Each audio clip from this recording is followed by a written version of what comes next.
Yo, we back with another one. Blue is our city, Manchester City fan channel. So good to really see everybody. It's funny how you start the new year with this new, fresh found energy after a much needed city win. So it's good to be back, seeing everybody. I've been taking a hiatus off. I hope you guys have been spending the holiday out there, with your loved ones, taking care of whatever you want to take care of leading up into this next year. But, it just feels good to see Manchester City back. And what we're going to do is we're going to talk about Manchester City football versus Manchester City Football Club versus Chelsea. That's what we're going to talk about here today. Obviously, this is a Manchester City fan channel.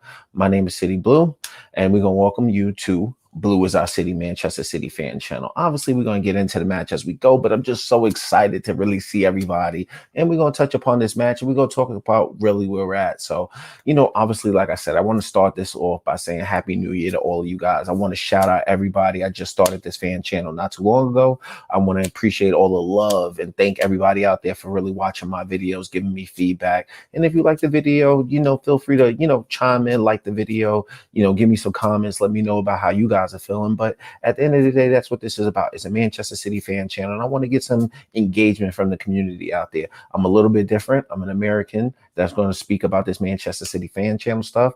Been a City fan for a while before the money, or right now, right since we got the money. But I'm gonna tell you my story as we go along throughout this year. But I really want to say, Happy New Year to everybody. So let's get into the match where we at. So, obviously, let's show it. Manchester City, 3 goals. Chelsea Football Club, 1 goal. So it was a good day. And I'm going to talk about why it was a good day. Obviously, it could have been a great day, but we're going to touch upon that as this video goes on. But, let's just start with it, bro. How I feel about the match is really good just to get a win. And we really needed a win. Manchester City needed a win right now. And it's so good just to see the City team go out there and win. Chelsea, coming into the match, we're going to talk about that. But like I said, it was a good day. It could have been a great day, but we're going to talk about that as we go on. So, the first thing is let me talk about this.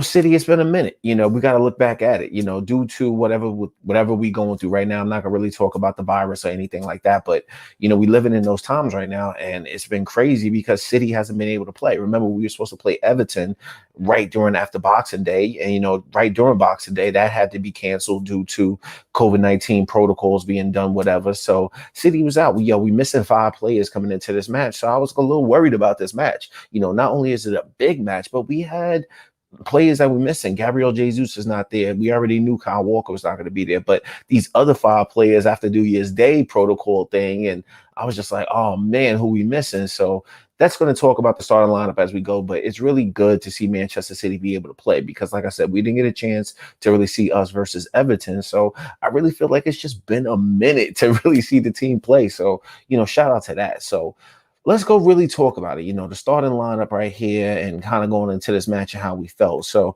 pardon me as we go through this, but, I had to find some kind of graphics to kind of talk to you about. So, part of the formations of what it says there, but, coming into this match, let's really talk about it. Obviously, I personally believe that this was a must win for Manchester City. We really needed this win coming into this because we didn't play against Everton. Everton was, forming them and kind of filtering themselves and kind of getting to the levels that they need to be at under Ancelotti. They've taken a step back, but still found themselves in the top half of the table where we aspire to be. So we didn't get to see that game. So now we play in Chelsea, and we already know that this is a big match because Everton was going to be a big match, and then Chelsea was going to be a big test. But we know Chelsea's been sliding a little bit, not really finding their form.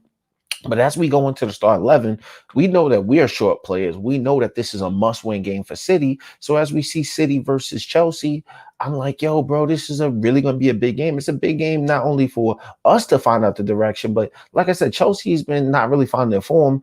Frank Lampard may be under some pressure, or maybe not be under some pressure, but coming into the match, we knew we needed the game. So I'm worried about the start of the lineup as we go along, talk about this, because I'm saying to myself, bro, like we short mad players. So now let me pull up the graphic. So now that you see what the graphic is, let's look at Chelsea starting the lineup.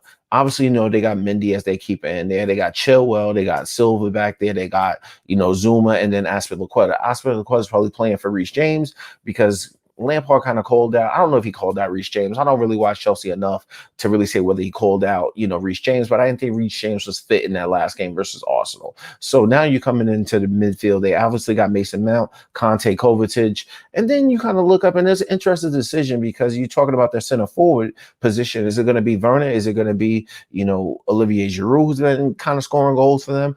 But, really kind of coming to the game, the person I'm really worried about is I'm looking at Ziyech, because Ziyech provides something that Chelsea really haven't been able to really find, in my opinion. So he didn't really do much in the game. But at the end of the day, I'm kind of worried about this because as I look at the starting lineup, I'm thinking that this is probably Chelsea's strongest starting 11. Coming into this match, I looked at my phone. I knew that we were short players, and I'm kind of looking at their starting lineup, and I'm saying, oh, man, this is Chelsea's starting 11. This is like they're probably the best team, ball for ball. I mean, maybe some people might want to see Werner on the left and then Tommy Abraham or Giroud up front, but I thought that this was pretty much their starting lineup of where they need to be at, So I was worried about their starting lineup.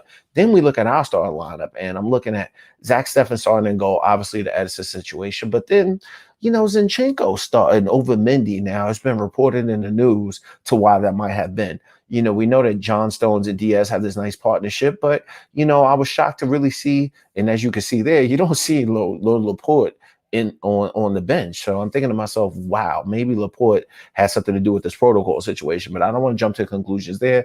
We know about Cancelo and the whole Walker thing, but you look in the midfield, then you see Gundogan and Rodri, so you know that double pivot is going to be there, but then you look up and you see Foden, De Bruyne, and Bernardo with Sterling. So it's kind of saying, is Sterling going to play up front? The app that I use, it basically had Sterling playing up front. And then I said to myself, oh, we're trying this again. But as the game kind of went on, it looked like we were playing like a false nine situation where we have De Bruyne was up there sometimes, and then Bernardo was providing that support. So kind of coming into the starting lineup, I see Foden, I see De Bruyne, and I see, Bernardo and Sterling. I'm saying to myself, there's no Torres. So obviously Torres might have had something to do with that situation. I don't know. I don't want to be jumping to conclusions, but I found that to be interesting. So no Laporte, no Torres. And then I'm looking for Mahrez. So Mahrez hasn't been starting in the last few Premier League games, so doing whatever, but you could really see that Mahrez is on the bench, which might be a good move in my opinion, because I'm not Mahrez's biggest fan, but I know he has a big fan club out there. But there were points, and we're going to talk about that as we go through here, where I thought Mahrez should have came on earlier in the second half. You know what I mean? But it is what it is. So going in, I felt, wow, like Chelsea starting lineup, and I'm feeling a little pressure because I know that Aguero didn't start. You see Aguero's on the bench, and maybe Pep's just taking it a little bit easier with Aguero, but I thought it was kind of peculiar how they didn't put Aguero up there and let Aguero start in this match. And I thought that was kind of weird, but let me know. Shout me out in the comments if you thought that Aguero should have started in this match. I thought he should have started, but maybe it has something to do with his fitness, and Guardiola kind of mentioning that we're not trying to rush him back. We tried this to where we try to give him a few minutes and try to get him back in the team and integrated within the team, and then he just gets injured again. So maybe it's just this extra delicate approach. So coming into the game, that's what we see as the starting lineup. So going into really most of the other game now, I'm thinking to myself, bro, like, well, hold on. We got to talk about these comments. I'm pretty sure. Yo. All right. Now I don't want to become famous, but back to the match. So let's talk about as the match went on. So the match starts, right? I thought in the first 5 and maybe the first 7 minutes of the match, Chelsea were all over us. I don't know what the hell was going on. I really curse in these, and when I do these videos of these matches, but sometimes, you just want to curse with so much emotion. That's the reason why I don't do the watch alongs. I can't do the watch along because I'll just get too mad and I'll end up breaking my television, So I was just getting frustrated because early on in the match, and maybe this has something to do with all the anxiety of not seeing City play, knowing that we needed this match. Shout out other City fans out there. If you guys felt differently, let me know how you feeling. But as I watched the match in the first 7 minutes, I'm like, bro, they all over us. Conte is winning the ball up the field. He's all over us. I'm like, what the hell is going on? They're creating these opportunities, and we can see the early counterattacking opportunities. And, they were just really all over us. And, I thought Conte was really at it, especially from 5 to 7 minutes. And they created some real opportunities where they were really winning the ball back. Conte would get the ball in our half of the pitch, and then he was driving on. As he passes to one of their wingers, they don't really have anybody everybody up front. And we'll probably talk about that as the game goes on. But I thought that they were really all over us, really kind of getting in our faces. And maybe the guys were a little jittery because we seemed like early on we were a little like, yo, what the hell is going on? Because we know we need the match, but me watching as a fan, you guys watching as a fan, I thought like, yo, what the hell is going on with the team? We look so shaky. And that brings me on to one person in particular. We got to kind of talk about this. I'm just like, bro, it's really like two people as we go on through this. But I think that one person that really got me kind of shook was Zach Steffens. I'm like, bro, what the hell was going on with him? And, let me be specific about this moment in the first half. So we're playing the match and, probably like there's a situation where maybe Zach Steffens thought that the ball came off a Chelsea play and picked it up. But, I'm looking at the play and obviously Rodri has something to do with this. And we'll touch upon Rodri in a second. But Rodri just basically gets caught with the ball in a bad situation. And it looks like he passes the ball back directly to, Zach Steffens. Zach Steffens picks up the ball and, I don't know if he thought that it was a back pass or like, he obviously didn't think it was a back pass, but maybe he thought it came off of one of the Chelsea players, but it was just like a what the fuck was Zach Steffens thinking moment. And it was so crazy to where it happened right on the edge of the box. And I'm thinking to myself, yo, 2 more inches further, yo, what the hell was your man Zach Steffens thinking about? So let's talk about this other part because I don't know what the hell was going on. I want to know the other City fans thinking, but we got to talk about this man right here, Rodri. So let me kind of just change this because I'm thinking like Rodri had a big part of what the fuck was going on. We had a big lot of, what the fuck moments really happening in that first half because it was really, Rodri must have turned the ball over, especially an hour and a half of the pitch, like at least 4 times in the first half that I can remember. But the first 2 times really put us under pressure from around that, maybe 4 all the way to 8-minute mark. So Roger just needed, I thought he really looked so shooky. Like I don't know if he was extra jittery, but he was just looking shook. And I was like, yo, Roger, you need to settle down. But I was really worried about him to the point where I thought that we was going to have to bring Ferner on. And maybe that's just me overreacting, but he created just so many bad opportunities. I mean, one pass was like, he got the ball, and as he turns around to try to create a going forward situation, Conte just picks his pocket. And I'm saying to myself, bro, what do you think you at? Are you having a brain fart thinking that you at Atletico Madrid and you got that much time on the ball? You should know by now you don't have that much time on the ball, especially in a big game like this where Chelsea need a win. What the hell was that casual pass? So I was just so worried about Rodri. Luckily, the game went on, but all in all, I thought he was worried. Now we're going to have to talk about another person. So let me kind of just change that so that way we can follow up in this game. So there's a moment that happens early on. So we up now anywhere. Like I said, Chelsea was all over us up until about the 8-minute mark. So now we're getting our footing in the game. So there was a period, like I said, up to the 8-minute mark where Chelsea was just dominating the ball. But fast forward from the 8-minute mark all the way to minute 14, it is coming. It's coming. It's coming. So when I say it's coming, I mean, it's like, our composure started coming in the game. We started finding ourselves because the first few minutes, it was like shell shock and we were in la la land. I don't know what the hell we're thinking, but our minds were just scattered. So now after that first 10-minute mark, you see the boys transition. We're starting to find our flow within this game. We're starting to say, okay, the jitterbugs are out. Now we're starting to adapt to the game. And what happens? It was a beautiful moment that happened early in the game. And I really got to touch upon this with Kevin. Kevin gets the ball. I don't know if it was Sterling that passed the ball. I can't remember because remember, most of this is raw emotion as we go into this. So when I do another in-depth analysis of the game that you guys will see it, I'll cover on my next video. I don't know if I'm gonna do a 5 things learned in the match, but I'm gonna go a little bit more in depth about the match. But remember, it was like Sterling got the ball or somebody leaked the ball out to him. I can't remember if it was Sterling or Foden, but he has a 1v1 opportunity with the keeper. And I'm saying to myself, yo, Kevin, this was a great opportunity. And you can see he's kind of dribbling the ball and he's coming back on to Thiago Silva. I think it's 1v1 with the keeper. Thiago Silva is just lost in the dust. And maybe it was Thiago Silva, maybe it was Zuma, but he beats both of them. He's driving on slightly on the right-hand side. And then as he gets the ball, it's just like, he scuffs the shot a little too far wide, misses the post. But you got to say to yourself, Kevin, you are at this moment, your shooting boots. I don't know what the hell's going on with your shooting boots in the match. And we can't really be mad with De Bruyne.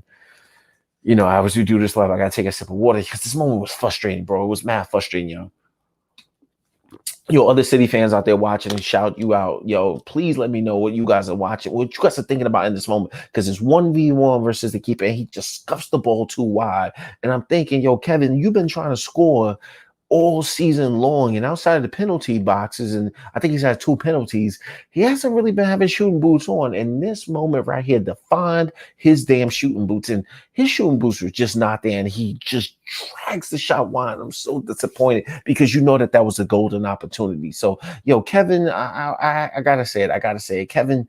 I don't know what the hell was going on with Kevin in this moment, but I'm thinking to myself, yo, a lot of blame comes down to Kevin, like I said, with this 1v1 opportunity, because it's a big match and we need this match. We need this game. So Kevin just didn't get it. So we go on through the match, and like I said, we're establishing ourselves, but it was a little disappointing. So as we go on through the match and Kevin misses this 1v1 opportunity, and I'm just so disappointed, guess what happens next? Finally, the goal happens from Gundogan.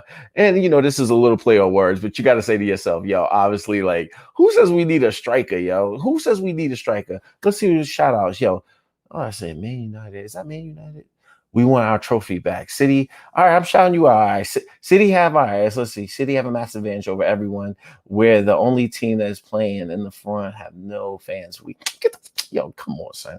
Yo, all right, I watch Goldbridge. I see you got jokes. But, shout you out because United is looking good right now. And obviously we trying to, matter of fact, we'll see you again next week. How about that? I gave you your second of fade, but how about that? But, finally, the moment, and I'll come back to you, Manchester United fan, but we'll see you again next week. But finally, the goal comes from us, and it comes from this man, Gundogan.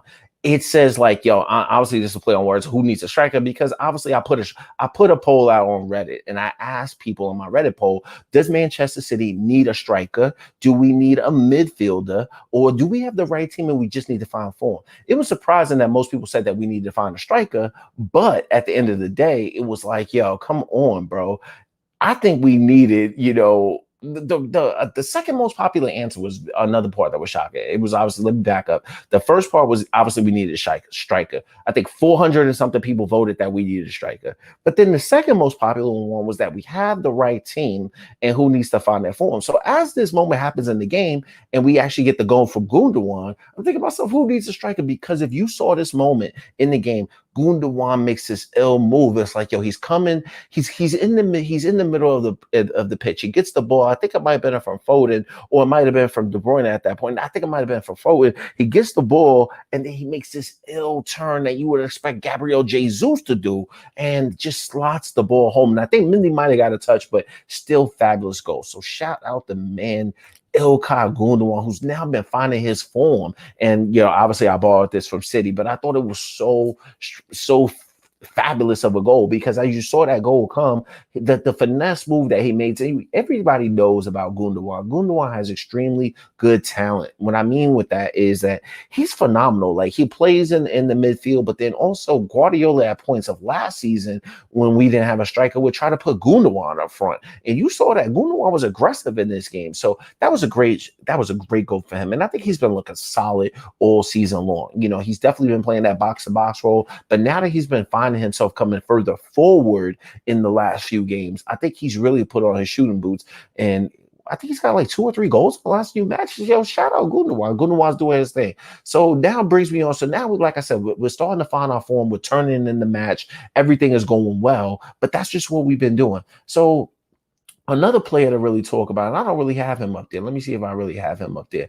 Another player, shout out Foden. Foden was finding himself in this game too. And there was a moment right when we got our second goal and it actually came from Kevin. Kevin created the moment it was coming down the second-hand side. And I really want to say Zinchenko really started this opportunity. And let me pause that and just kind of talk about Zinchenko.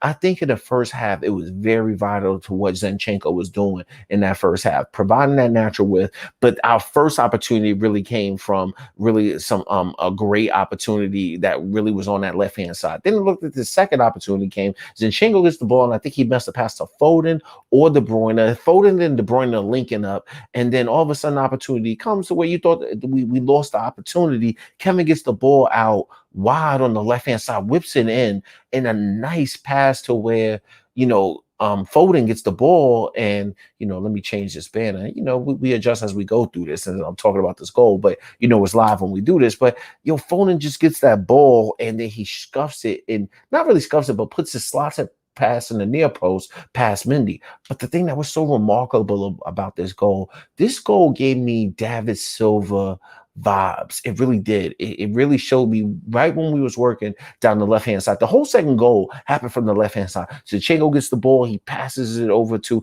I think, Kevin. Kevin links up with Foden. Foden links up with Kevin after like what you thought was a lost opportunity. Kevin waits, gets the ball on the left-hand side, whips the ball in right there to where David Silva normally would have been, because David Silva used to make that run right there where Leroy would have been far left. And then you had David Silva in that in-between position, followed by De Bruyne over there sometime. And they were just kind of linking up. But right in this moment, it just gave me, I don't know why I felt that, but it was magical to see the way like Kevin and David used to link up. And now you saw Foden right there. And then Foden being a better finisher than probably what David Silva was, throughout his career. He just slots it right past the near post goal. And then it slots right past Mendy. And there's nothing really Mendy could do in that moment. So I thought it was really a good goal by not only like Kevin and kind of getting Foden involved, but it was really magical the way you saw that. So we find our form, but this is all still really happening in the first half. So we all over Chelsea at this point. And I'm just feeling so good that we got 2 goals. I probably before the first 25 minutes or maybe 30 minutes. You know what I mean? So we just feeling raw. We feeling so good. And then what happens next is like we get the goal from Kevin. And I must say that this is so fitting. And we got to talk about this because a lot of things happen in this goal.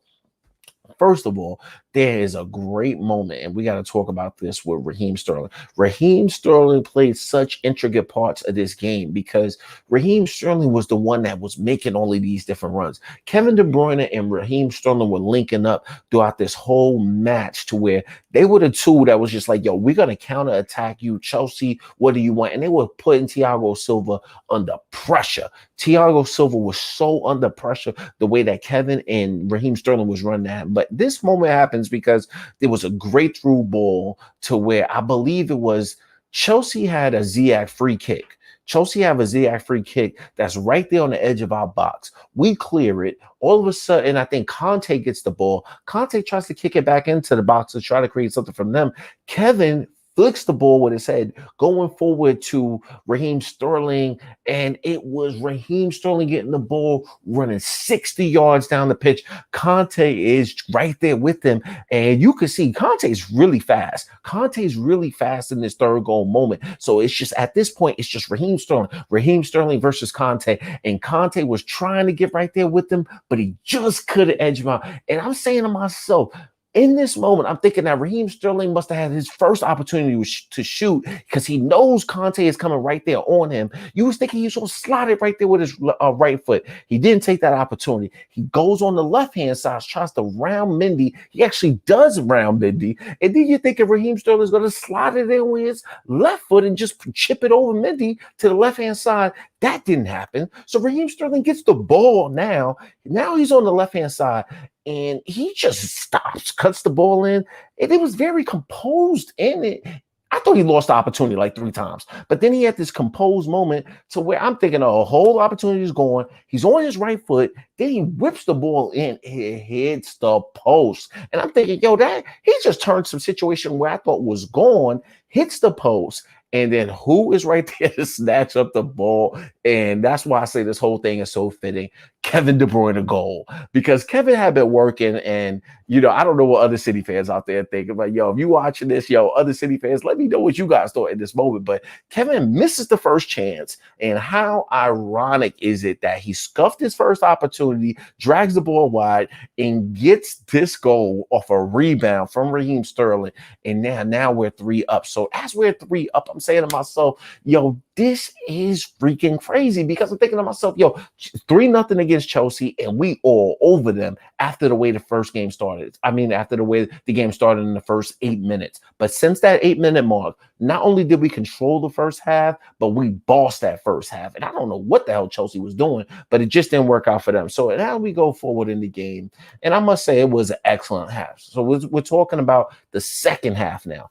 As we move into the second half, I'm gonna be honest with you. I think the second half we had up until maybe from the 45th minute to maybe around the 51st minute, we were trying to get at them on the counter attack. But the reason why I say this whole thing was about Chelsea was because we're already three up. And after that first 10 minutes, we tried to create another opportunity, and then like it just didn't work for us because we kind of scuffed our lines on the counter attack. But the rest of it was going to be up to Chelsea. At that point, we already 3-0 up. Why are we going to keep going forward and then maybe leave ourselves open on the counter attack? But it was all about Chelsea. So we just sitting back. We sitting back from the 45-minute mark up to maybe about the 65-minute, 70-minute mark. It was just really all about Chelsea. And I'm shocked that Frank Lampard made no changes to his starting lineup and just try to bring somebody else on. But to be fair, I don't know who else could he brought on. It's the way that Chelsea play. And I don't really watch a lot of Chelsea matches, but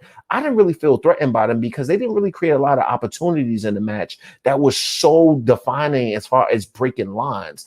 When you watch Chelsea play, especially in the first half, it was like, yo, if they were going to get a goal, it's because you was going to get the ball to Ziyech or Pulisic, and they were going to try to whip the ball up front to maybe, Werner from some type of header, but they wasn't having the ball trying to create breaking lines. And that's where I really felt, and I watch a few Chelsea fan channels, and I'm gonna keep it respectful, but they were talking all this big jazz about why they were going to win the title. I never felt Chelsea was going to win the title this year. It takes time after you spend that much money to be able to implement your team and then kind of get them flowing. But the one thing I will say about them that's kind of shocking as far as this game was going is that after Conte spread his legs and just was running everywhere around the first half, they didn't really feel like they had another 1-2 punch. I didn't really feel like they was going to create this amazing play from open play. So as they're trying to go through and trying to create situations, for the first 30 minutes, we was like, go have the ball, try to whip it in. And maybe it might have looked different if Reece James was playing, but I think even if Reece James was playing,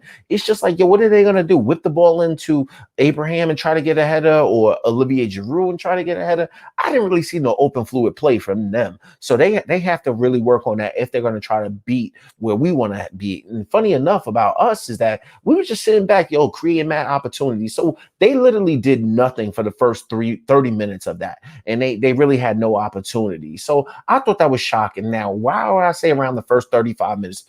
Because something happened in the 75-minute mark.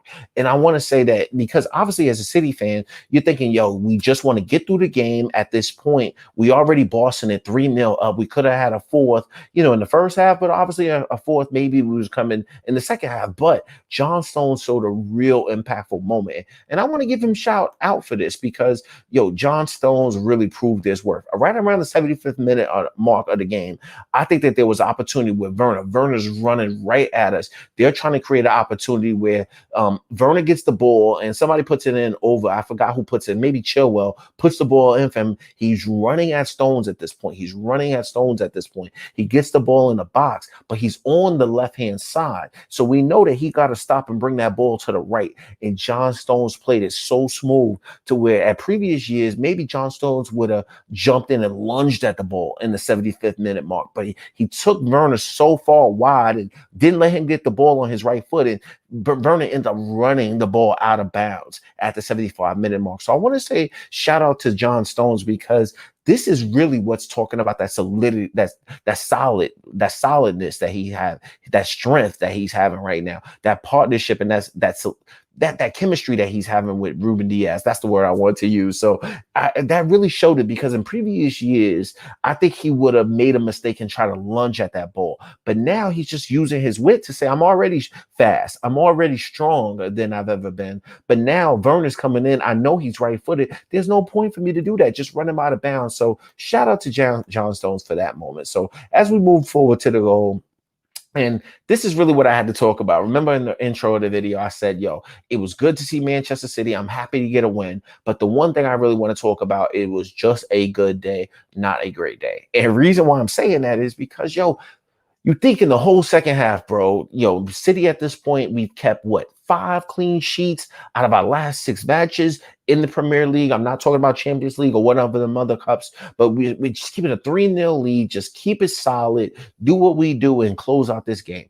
And it was about to be a great day. It's still going to be a good day or a great day because we won, but Pardon me, this is live and I got a belch, but yo, it was really crazy because I thought, yo, just win the freaking game and 3-0 and another clean sheet. And then what do? We give up a goal to Hudson Odoi at the end. And oh man, it was just so disappointing. I know the boy's gonna be disappointed about that. So that's really all I could say. But at the end of the day, I wish we would have done that. And the other points of the game, I gotta really talk about this. It was nice to see Sergio come on in this game because if we're gonna find our form of going forward in trying to get right back up the league table. And with this win, I think we're up to fifth now in the league. But yo, if we're really going to be able to do our thing, we need Sergio to come on. So it was good to see Sergio kind of come on at the 85-minute mark. And I think he might have came on for Foden that came on. Mahrez also came on in this game. So it was good to see Sergio get back in there and try to get some fitness. But I really need to see Sergio kind of start kicking on to where he can play at least 60 minutes now. So we've seen about the maybe 10 minutes. We've seen about the 10-minute mark of him playing 15 minutes, making subs. I can't remember seeing him start a match in a while. So it was good to see him come on. But all in all, it was a good day. We won the game. But let me just say this in closing. We still need to kind of be easy because this was a good win, a good step in the right direction. We still got to play Everton, but hopefully as we get this Everton game rescheduled, I think our next few games look pretty good. I know we got to play United in the week, but that's not in the Premier League. As far as in the Premier League, I think we have a nice stretch of games outside of whenever we want to make up Everton to where we can start kicking up and seeing some dust. But now that we've seen City win this game, which should have been a 3-0 win, we end up winning the game, and we won the game comfortably. I would say we won the game comfortably, but that 3-1 is just going to take us to where we're at right now. It's a build a block in the next direction. I still think we need to look at some transfers. I'm not really looking at Manchester City to spend money necessarily in the January transfer window. It would be nice to get one player, but don't let this win make us think that we don't need at least one transfer.